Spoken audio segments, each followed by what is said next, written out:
राष्ट्रवादी शरदचंद्र पवार पक्षाचे नेते आमदार जितेंद्र आव्हाड आणि बीडमधील एका तरुणाचा ऑडिओ कॉल सध्या सोशल मीडियावर व्हायरल होतोय।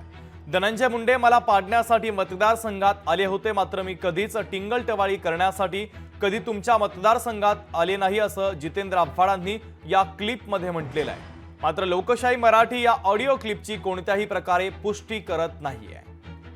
दरम्यान या ऑडिओ क्लिपमध्ये काय आहे आपण ऐकूयात। जितेंद्र आव्हाड कधी आपल्या मतदारसंघात आले नाहीत टिंगलटवाळी करायला आपली। जितेंद्र आव्हाड मतदारसंघात कशाला गेलो टिंगलटवाळी करायला? तुम्ही तर गेलात ना आता टिंगलटवाळी करायला, त्यांना मंत्रिपदावरून हकालपट्टी करा म्हणतात। हा, पण मला पाडायला आलेले ना तुमचे धनंजय मुंडे माझ्या विरोधात प्रचार करायला।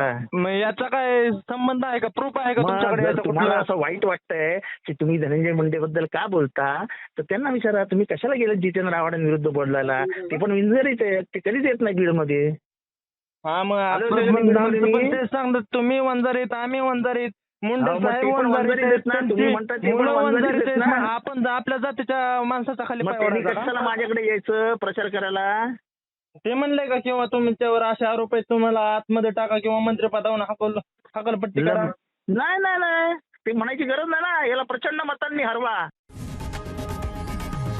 लोकशाही मराठी ऐका, पहा, जागरूक रहा।